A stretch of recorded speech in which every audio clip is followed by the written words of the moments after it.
کله چې هغوی اورشلیم ته ورسېدل نو عیسی د خدای کور ته ننوت او له هغه ځای څخه د خرڅونکو او اخیستونکو په شړلو پیل وکړ. د صرافانو میزونه او د کوترو خرڅونکو چوکیګانې په بل مخ واړولې.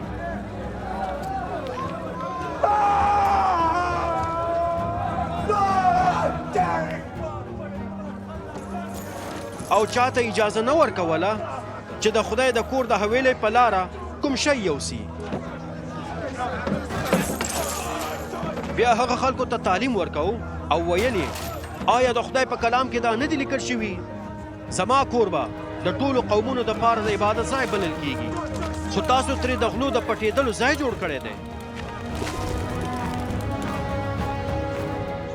مشرانو کاهنانو او د شریعت عالمانو چې دا واورېدل نو په دې لټه کې شول چې د عیسی د وژلو دپاره کومه لاره پیدا کړي، خو هغوی وېرېدل ځکه چې ټول خلک د هغه تعلیم ته حیران وو. کله چې ماښام شو نو عیسی او شاګردان یې د ښار څخه ووتل.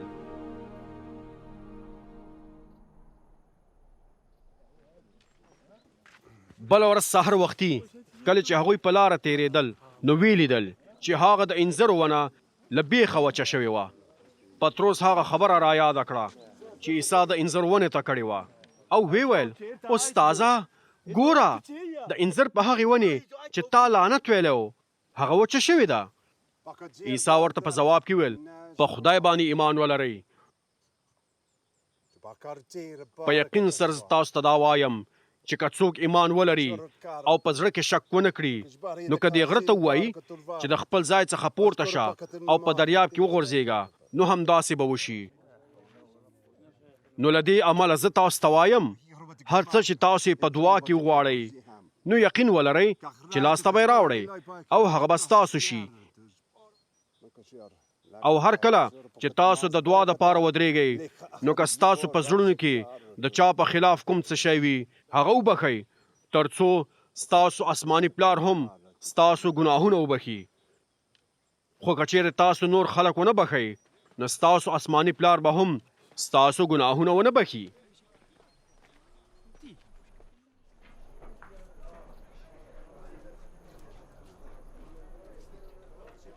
هغوی یو ځل بیا اورشلیم ته راغلل.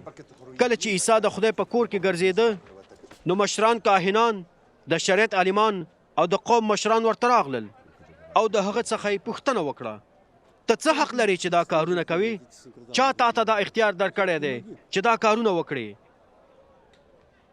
عیسی ځواب ورکړ زه هم ستاسو څخه یوه پوښتنه کوم او که تاسو ځواب راکړ نو زه به هم درته ووایم چې زه په کوم اختیار سره دا کارونه کوم. د یحیی د تعمید غسل ورکول د خدای لخوا و یا د انسان لخوا؟ ځواب راکړئ.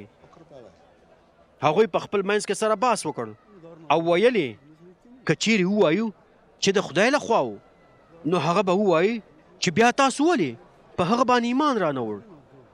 خو که ووایو چې د انسان لخوا و نو بیا به څه وشي؟ هغوی د خلکو څخه ویرېدل ځکه چې ټولو خلکو یحیی پیغمبر ګڼلو.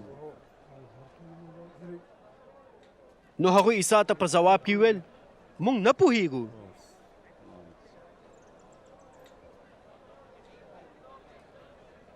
عیسی ورته وویل نو زه هم تاسو ته نه وایم چې په کوم اختیار دا کارونه کوم.